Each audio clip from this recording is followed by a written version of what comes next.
Are the Georgia Bulldogs still the bully?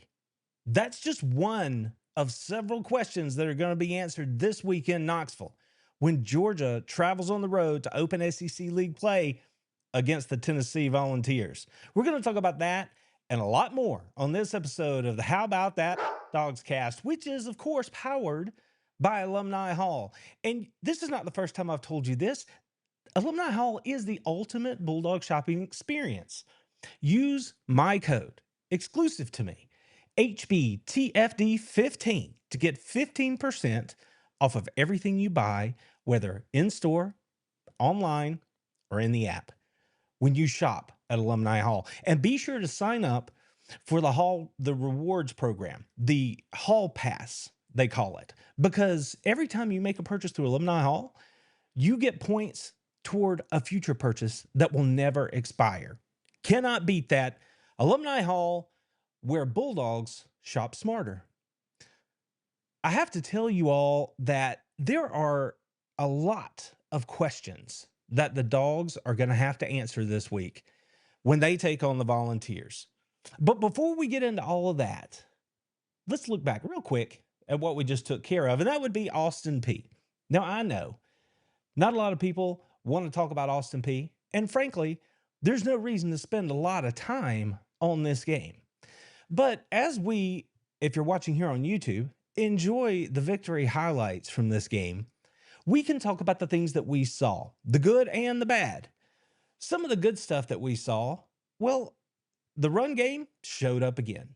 The rush defense showed up again. And we saw that the Dogs had to deal with a little bit of adversity, both on the playing field, in performance, battling through injury, but also because of the weather. I was at the game, fortunate enough to be on the field, and the time sort of flew by for me because I had an opportunity to, do a bunch of different stuff. When you're working, there's stuff to do all the time, it feels like. So whether it was an hour and a half, 2 hours, I'm not exactly sure. I know it was a lengthy stoppage of play. But before the stoppage in play, the Dogs, they played okay, but they didn't hit the marks that I had set for them last week when we met. I told you I wanted them to come out, bring their own juice. I wanted them to show up and play clean, no penalties, and I wanted them to execute, play with some confidence that they had gotten the week before. But I don't know that I truly saw any of that. They didn't have a lot of penalties, but it was on the first series there, maybe the first play, they had a penalty. And immediately I thought, well, there goes that idea. But all in all, they didn't have an awful day penalty wise. So I don't know that I can knock them too much for that. And then you talk about, did they bring their own juice? Well, at times it looked like they did, or maybe half the team did. And I know it's hard when you play back-to-back lesser opponents to open the year to get yourself up and get yourself going the way you're going to be able to do the rest of this season, right? Because from now on, we're in the SEC gauntlet. But I saw the team do some things really, really well. But then there were other points, again, going back to the lack of execution. Maybe it was a lack of focus. Who knows exactly? But things just didn't look maybe as brisk as they could have looked. I'm not saying they didn't play hard. I'm not saying they weren't going 100 miles an hour. I'm just saying that I had hoped they would look like a fine-oiled machine, regardless of what the game plan was. Regardless of what the coaches wanted to achieve in this game, I just wanted them to do it well. At times, they did a good job, but on the whole, I would have to say that didn't happen. That's not what I wanted to see. So, was Austin Peay a lost week?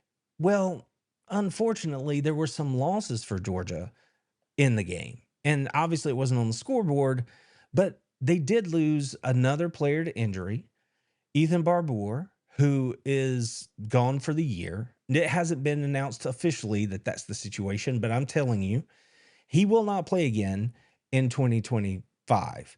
I just want him to heal up, get himself right, so that when it comes time to play in 2026, he's going to be there. But that means that it's an opportunity for somebody else to step up and take advantage. And I'm looking at you, Jaden Riddell. This is a guy who has all the physical abilities, but let's keep in mind that a true freshman came in and got the nod over him. So now I think it's time for Jaden Riddell to enter the chat, right? He's going to have to show up and sort of fill that role. It might be somebody else, but I would think that's my first guess about who it's going to be. Now we're looking at some of the video that I shot on the field Saturday. And again, we did good things. Elijah Griffin still showed up, made another tackle for loss. We punched it in the end zone in the run game. Georgia ran the ball 40 times again. And I want you to remember that number. That's 2 consecutive weeks that they ran the ball 40 times or more. We got Dylan Everett back. That's a big deal. Speaking of injuries, somebody who didn't play in the first game made a return in the second game, got his feet wet before we went into conference play. We got pressure on the quarterback, and that was a pretty good athlete that Austin Peay had playing quarterback. We saw the emergence of Ellis Robinson IV. He had his first interception in the game on Saturday.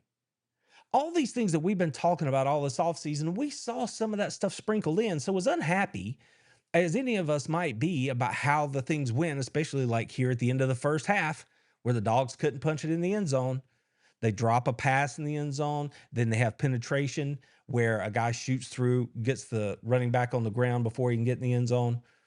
See, these things aren't Gunner's fault, but Gunner's taking a lot of the blame for the way they played. That's how it is at quarterback. You're always going to get most of the blame and most of the glory if it goes well. He knows that. But even as unhappy as we might be with how things went on Saturday, there's still a lot of things to point at here and say, well, it's all not lost. There are some good signs too. But then you have to ask yourself, is that just because of who they're playing? Or is this team really what we think they are? Or what they could be, I guess is the best way to say it. And the truth is, we're going to find out this Saturday in Tennessee. That's just the cold, hard reality of it. That's because that's the way the schedule laid out. We're going to learn a lot. We're going to learn about Gunner. We're going to learn about this defense, whether they are for real in that front seven against the run. We're going to learn about how that young back end on defense is actually going to handle business against an offense that's going to try to challenge them down the field. We're going to learn whether or not this offensive line is going to be healthy enough to look the way we all expect it to look. There is an awful lot going on as we get ready to head to Tennessee. And as we go to Tennessee, the thing that I want us all to remember is it's not just the question I ask off the top, is Georgia still the bully? But that's a big one. But is Georgia capable of being explosive on the offensive side of the ball? Is Georgia actually as good against the run as we all hope that they are? We're going to find out for real this week. I have to tell you, and we're going to walk through it here, that I still feel the way I felt prior to the year. I think Georgia is going to go to Rocky Top and get this win. They're favored going in. Yes, I know the line's moved. Y'all know I'm not a bettor, but I understand that the money is moving around on this game. Makes no never mind. I think Georgia's the better football team. I think they're going to go win, but let's look at why and how that's going to happen. Again, I've talked about what did we learn through these first 2 games? What did we see? Well, we saw that everything that Georgia said about wanting to run the football and stop the run continued through both of those games. Now, again, you could throw the question up, look who they played, but you could say that about a lot of teams around the country. You have to look at the fundamentals of what's happening. You have to look at technique. You have to look at hustle and urgency. You have to look at want to when it comes to the offensive line and the running backs. And I'll admit it, there are questions on both sides about maybe they do look like they got it under control. And then again, there's evidence that they don't. See that series at the end of the first half against Austin Peay, who, by the way, shout out to Austin Peay. I love their logo and their gear, but that's beside the point. Just a personal thing there. We've seen the emergence of Chauncey Bowens. We've also seen the emergence of Dwight Phillips. There are a lot of people who are saying, listen, Dwight Phillips might be the best running back Georgia has right now. He might be the guy that should be getting the bulk of the carries.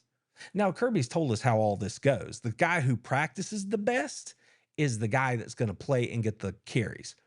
And he took it further, and he's like the guy who breaks tackles, the guy who does all the little things right, the guy who shows us that want to, that fire, passion, and energy. That's going to be the guy that we trust to give the ball to. So we'll let them make the choice about who gets the ball first, second, and third. But we know that these guys are showing up, and they're not alone. Nate Fraser's still there. He's not running poorly. Dwight Phillips could run better. He could get down behind his pads a little bit more. He could stick his foot in the ground and turn it up without running completely parallel out of bounds and taking a loss. Things a young player has to learn by playing.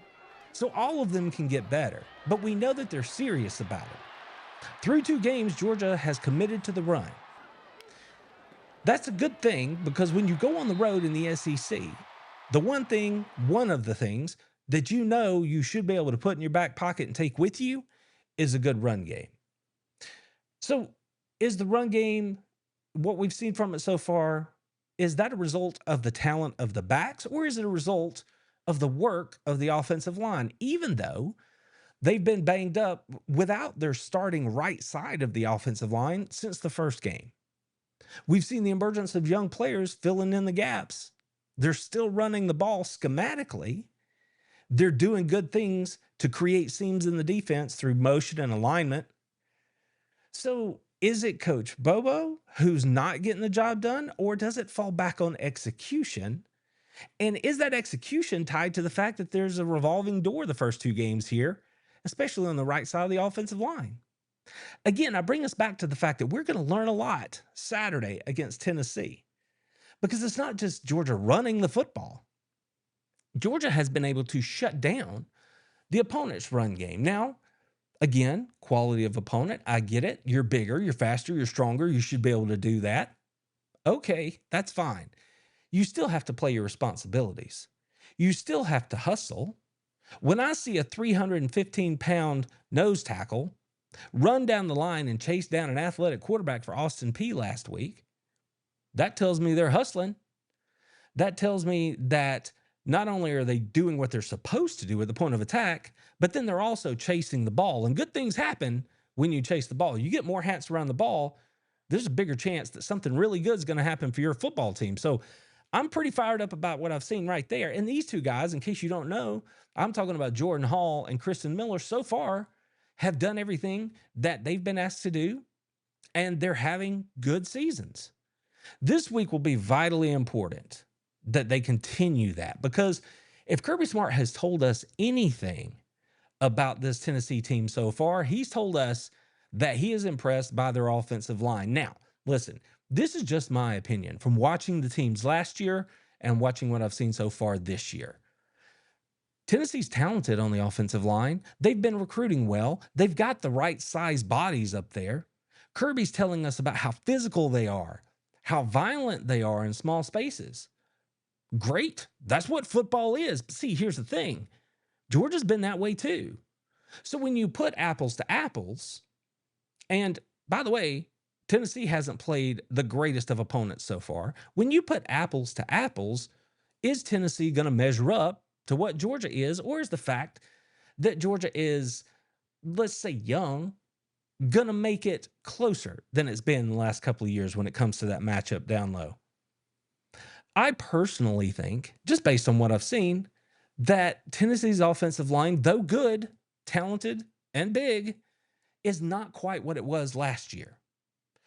So does that mean they can get the job done? Sure, it does. But if I'm stacking apples to apples, and I know that Georgia has a couple of guys who've already been doing it for a couple of years, I know what I have over there, then I'm going to lean edge Georgia when it comes to the matchup of the offensive and defensive lines.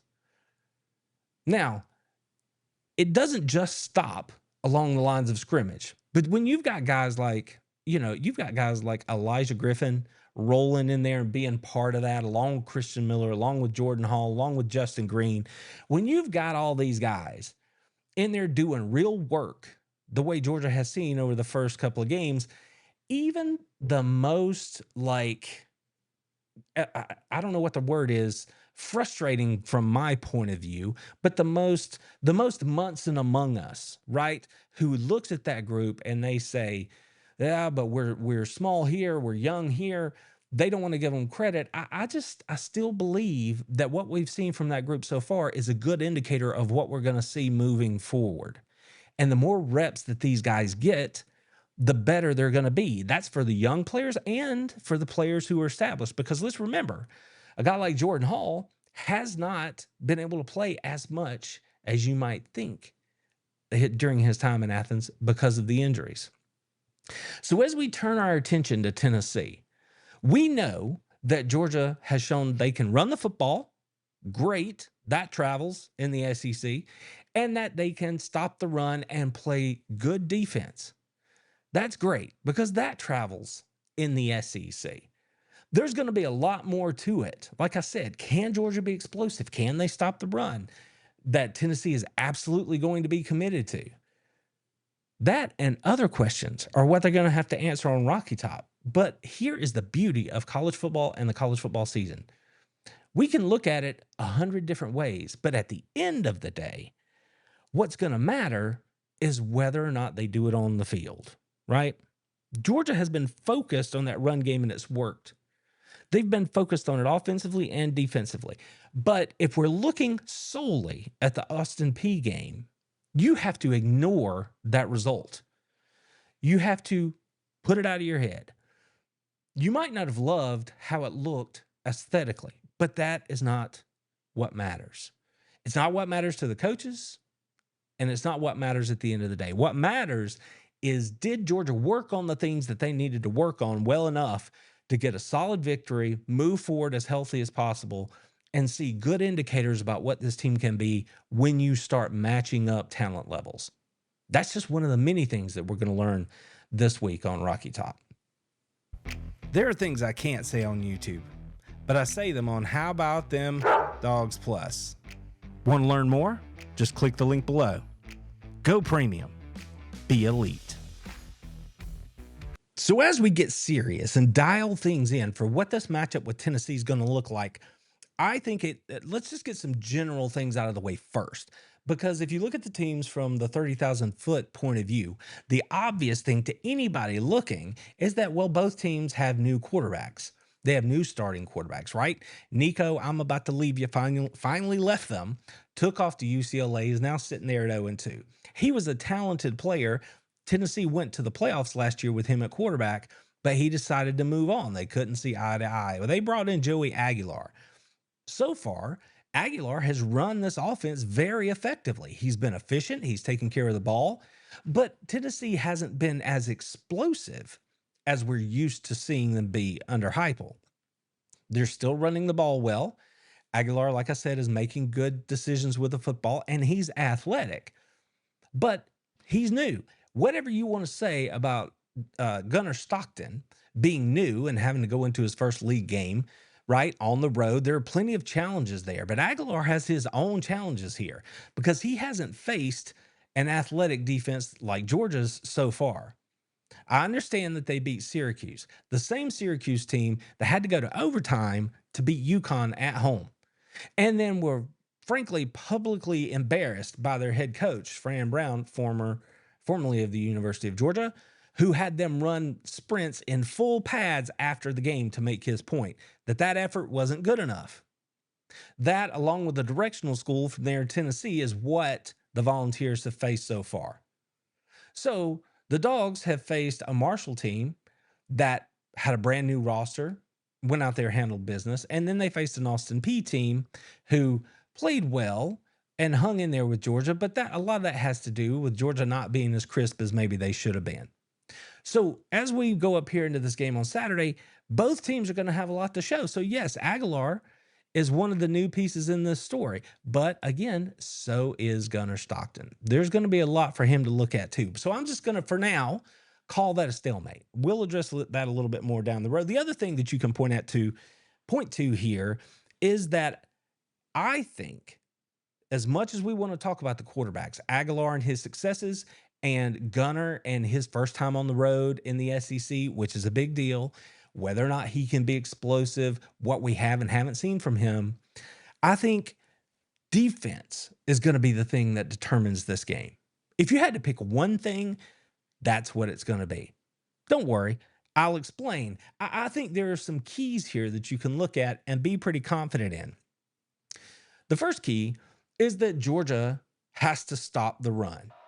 If you stop Tennessee's run game, if you can control it without having to overly commit men to the box, then that gives you the opportunity to do what you want to do on the back end. It gives you the opportunity to play games with the quarterback and bring a little extra pressure occasionally. Think about the script that we have seen against Tennessee under Kirby Smart. Since the Dobbs nail boot miracle victory that Tennessee had back in 2016, Georgia has won 8 straight against the Volunteers. The consistent thread through all of that is that they have been dominant against the run. Yes, I know, a play here, a play there, Tennessee's done some things. But on the whole, Georgia has owned that situation in this game. The lines of scrimmage, Georgia has won it.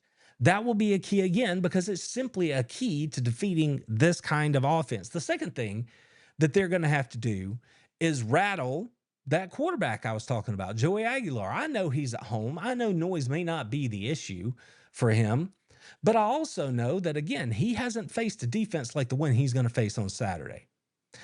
Forget how experienced they are. Forget what the helmet looks like or the emblem on it. It's simply the athletes.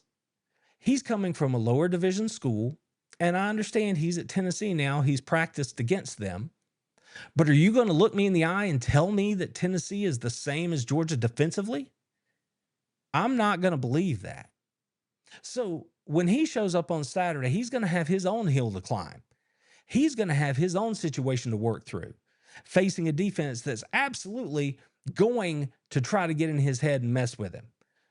Kirby Smart, Glenn Schumann, they're going to be drawing it up. They're going to be dialing it up for this young quarterback and trying to confuse him with, pre-snap, post-snap reads, all that sort of stuff. And then, they're going to bring the juice. They're going to bring that heat.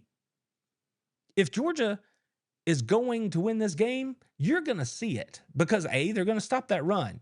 And if they can, and by the way, Katie barred the door if you see Georgia's interior linemen getting pressure in the pass game. So let's just put that on the table. But even if that's not the case, even if they're just shutting down the run, and then those linebackers are going to pressure when they choose to, which of course Tennessee doesn't know, then Georgia's going to have an opportunity not only for tackles for loss, potentially sacks, quarterback hurries, and chaos, but they might even get Aguilar to throw them one. There are going to be opportunities for Georgia both offensively and defensively in this game. And that's why I'm walking through this now, because I want you to recognize it when it happens in the game. Some of these guys I'm talking about are like Gabe Harris, a guy who has played really well against the run so far, a guy who has pressured the quarterback so far. And people say, well, you don't have that many sacks this year. Well, that's because if you were either one of those teams, Marshall or Austin Peay, and you know that you're outmanned, you know you've got no shot to take a 5-7 step drop and try to throw the ball down the field. None. Because your guys can't hang in there and block dudes like Gabe Harris. Tennessee, on the other hand, they're going to be like, no, we can do that. And I expect them to take shots early in the game to try to show it. Well, that's where Gabe Harris comes in. They're going to have to get after him. And guys like Jonel Aguero, you've heard me talk about him for weeks now. I'm not saying he's going to be coming on a blitz. He might play in that star position. He could come off the edge at any point. That could happen at any point in the game. But when I look at Aguero, I look at him more as an enforcer. Because if they're running those drag routes across the field, trying to sneak something underneath, this is the guy, Aguero, who's going to handle that. You need run support, an extra hat in the box against the run. This is the guy, Aguero. I expect him to be all over the field on Saturday. But going back to that quarterback, because if you're affecting the quarterback, then you're winning, right? That's how it goes. There is no more important position on the field than the quarterback. Elo Mendoza is going to have an opportunity to get after him this week. He's not the only one, but that's a name that you haven't heard a lot from so far. I think that's simply because of the opportunities. I think this is the first weekend where we have a chance, he's going to have a chance to really show what he can do in this defense. So I want you to keep an eye on that. And then, of course, you've got the rest of those athletic freaks back there in the linebacker room that Glenn Schumann has recruited over the last few years. Chris Cole, Justin Williams. Let's not forget, because you can see him in the frame here if you're watching on YouTube, Joseph Jonah Ajanye. These dudes, they're coming. You can see it. Ajanye made a play last week in the goal line stand for the Dawgs. Chris Cole had a sack last week. Justin Williams still flying all over the field. These guys are out there. And if you think Aguilar has seen anything like these dudes yet, I think you are reaching. I think that he's about to get baptized by fire on Saturday. Now, though, am I telling you they're going to like blitz the house? They're going to come get him every time? I'm not saying that. I'm just saying that it's going to be a faster game. Aguilar has as much to prove this Saturday as Gunnar Stockton does. And I'm not saying Gunnar doesn't have something to prove, because he does. This is his first start on the road in the SEC. You've heard me talk about the last time we did this. 23, Carson Beck, Auburn.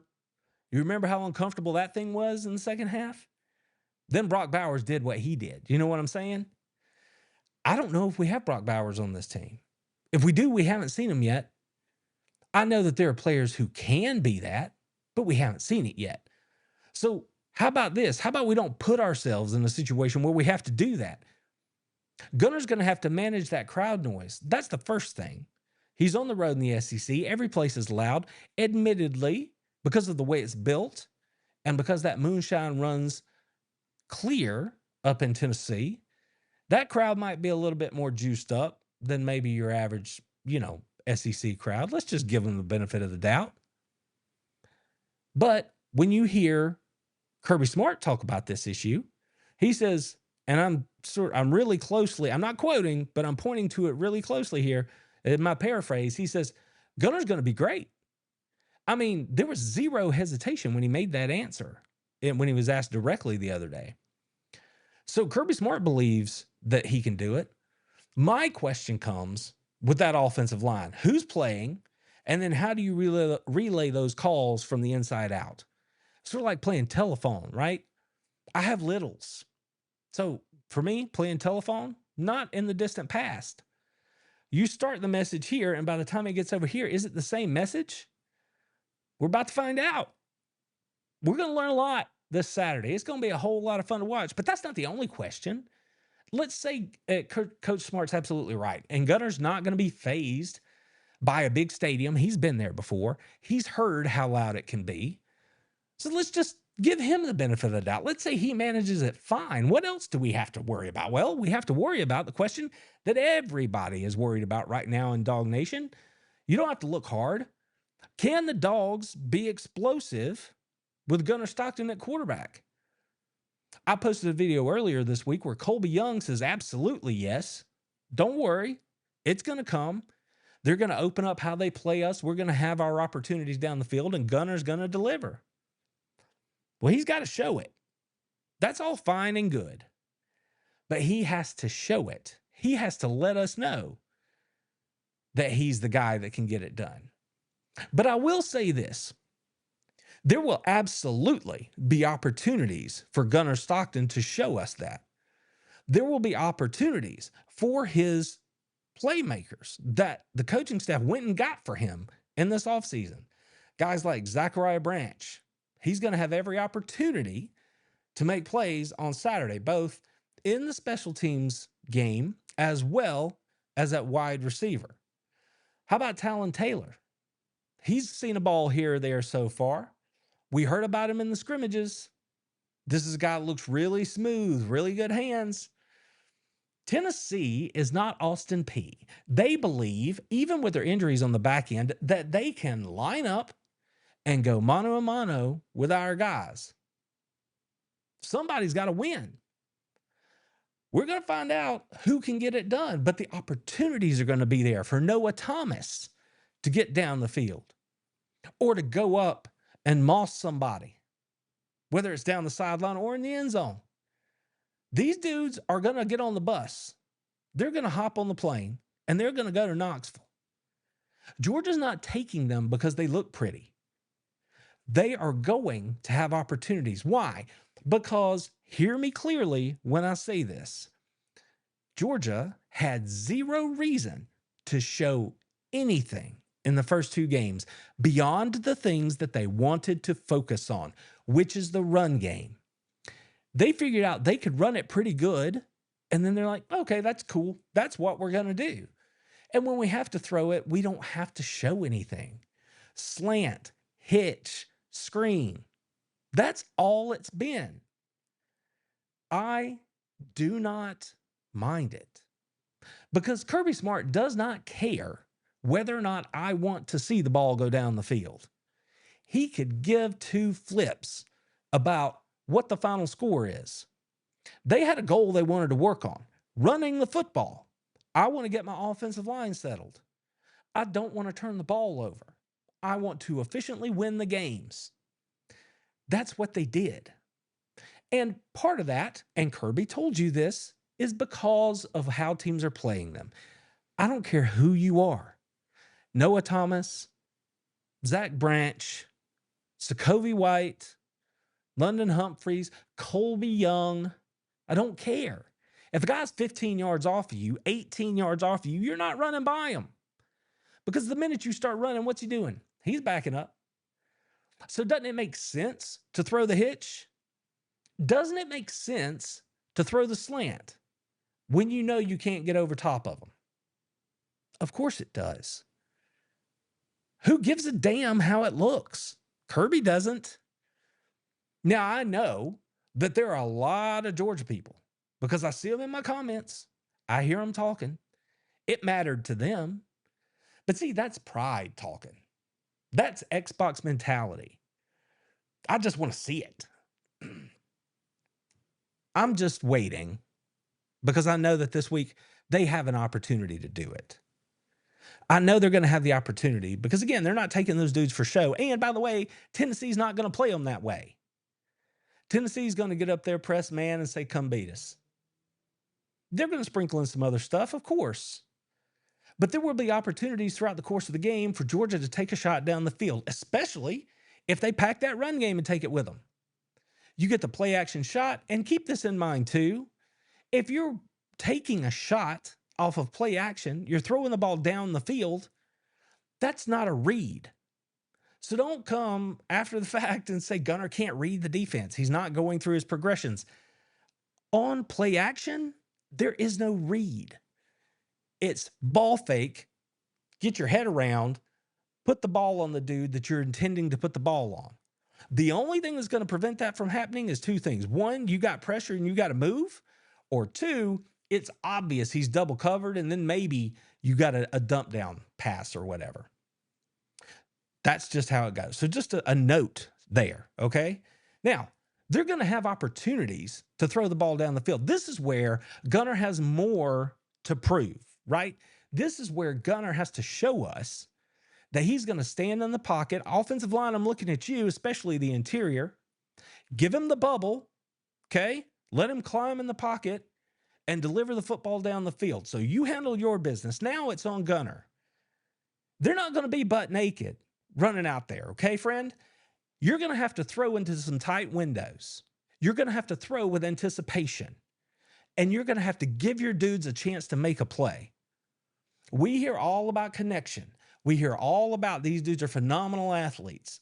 And then they talk about Gunnar and say he can absolutely do this, y'all. I promise. Fantastic. This is the week you get to show us.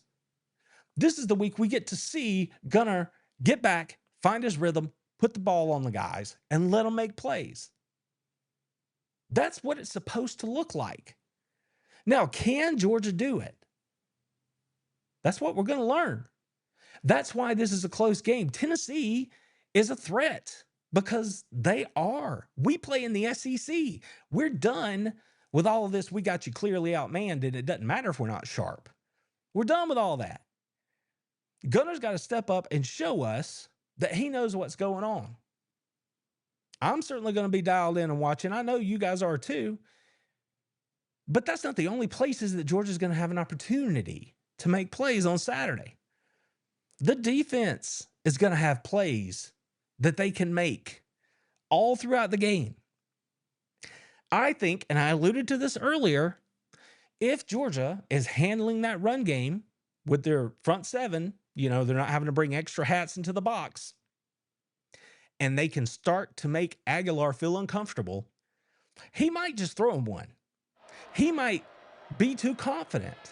Maybe he's feeling himself a little bit based on what happened against the directional school last week, and decides to send the ball down the field in the direction of someone like Ellis Robinson or Dalen Everett on the other side or KJ Bolden over the top. Especially if he gets into a chaotic mode, they have to move him out of the pocket. If Georgia can make his life chaotic and hectic, if they can speed the game up for him, Georgia's going to have an opportunity to get Tennessee to turn the ball over. Because, again, with my 30,000-foot view that we talked about earlier, the bottom line here is which quarterback is going to make the big mistake? Which one's going to do the thing that's going to cost their team the game? Because I know I said defense is going to be the difference, and it will be, because one of those defenses could end up forcing that quarterback on the other side to make a play that's going to cost them the game. So which quarterback is going to be the one that handles it all better, runs his offense the way it's supposed to be run, understands the bigger picture than just what's right here in front of his face? Which one of those quarterbacks is going to hold it all together and lead his team in what is absolutely going to be a violent football game? Not my words, Kirby Smart's words. Now, I heartily second that notion, but we can expect it to be physical. There's zero doubt about that. But that is going to provide opportunities. Again, KJ Bolden, he's put on some weight. He's going to be a presence in the run game. He's going to be a presence over the middle. But he's got those ball skills. He can make some things happen, and he can make Tennessee pay if they get loose with the football. So as we come down to the end here, can Gunner be that guy that leads his team, holds it together better than Joey Aguilar can? Can his defense upset what's going on in the Tennessee world enough to where Georgia can get out of there with a win? That's going to be one of the huge factors. I expect the Vols to take shots early. I expect them to test Georgia early defensively. That's where those opportunities are. Go get Aguilar if you're a pass rusher. Play the ball in the air if you're on that back end for the Dogs. The thing about having these guys back there, and I'm including Robinson and Bolden in this, right?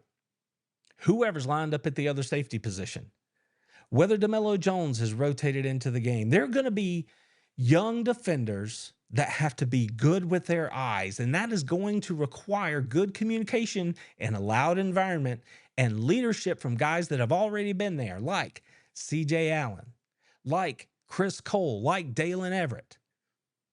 They're going to have to lead just like Gunner is.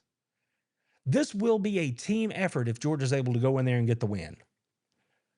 And Kirby Smart is going to have to lead the team, the whole group. You're not going to roll in there, I don't think, and have one guy take the game over and win it. It will be a coordinated effort by this group of dogs that are playing together, being fundamentally sound, and rediscovering that they, in fact, can still be the bully when it comes to playing the Tennessee Volunteers. The Dogs have won 8 straight. That's getting kind of high. These streaks don't last forever. A lot of people think this Saturday is going to be the Saturday that the streak ends. Kirby and the boys are going to have something to say about that. And the fun part is, you and I get to watch it all.